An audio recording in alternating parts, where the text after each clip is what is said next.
you by need lo go back lo place na at least enjoy life blow you lo before lo you lose him ground na.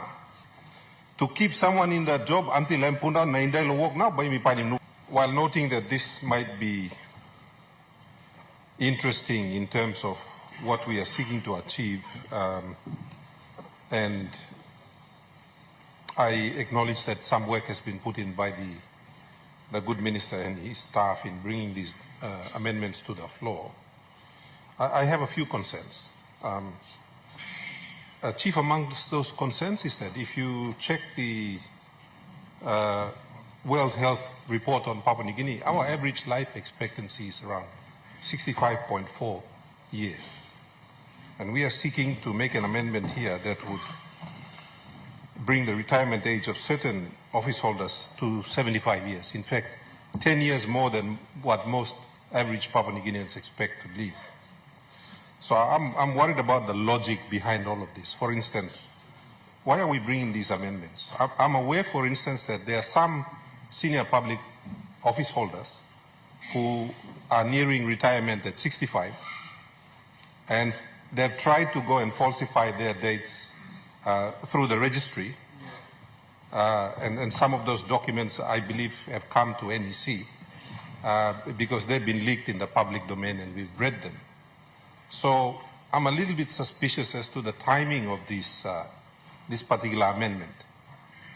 Some laini like Staviat lo work na only come through na using one of kind system about lo try him law. So all by staff lo work or these are the things I think the good minister should really give us the full benefit of the facts. Like number one, how many office holders have been retired either at the current retirement age or only they were still able to perform and we retired them earlier. Out of all of these officers, what are the numbers? It would be nice to give the parliament and all of the leaders the benefit of when something can come up finish before so. Based on that, we can make a decision. To simply come and say, you know, the justification is that online got plenty of experience, now we want to keep them. Well, I mean, you could also write a book and pass on the knowledge and skills through a written medium. You don't necessarily need a person there. I mean, they can publish works in academic journals or whatever not. So, Sawe Blol, the Tinting Blol can still stop one them Yumi.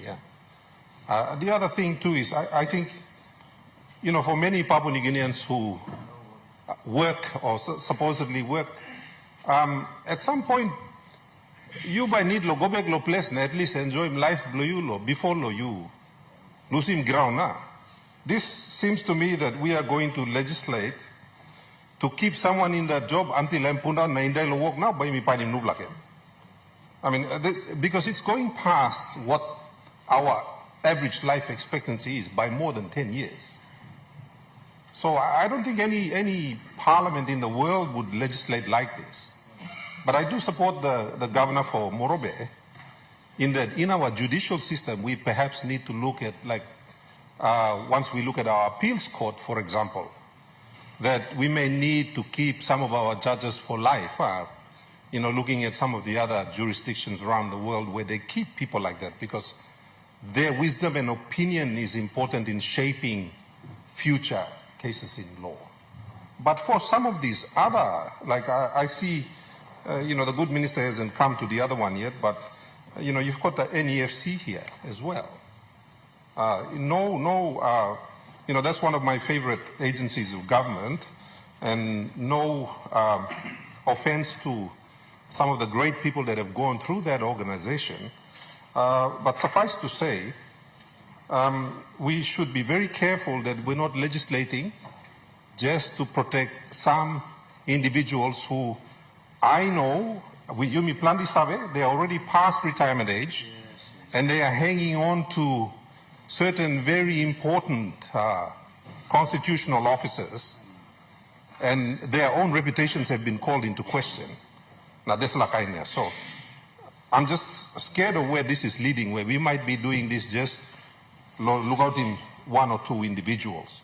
without the benefit of the evidence. It would be nice if the Minister for, well, the Attorney General would present some evidence to justify. Hamas plal good laman or liabrusim AIDS pinisna deslakainna. So, and if possible, justify specifically for which organizations do we need to do this. I do agree with the argument for the judges, for instance, but to sort of go across the board and with the stroke of the same brush, just increasing, most of these people will be dead before they even hit 75. So it will make a laughing stock of the lawmaking ability and the lawmaking responsibility of this House, Mr. Deputy Speaker. Thank you, Long. Harim Loibla.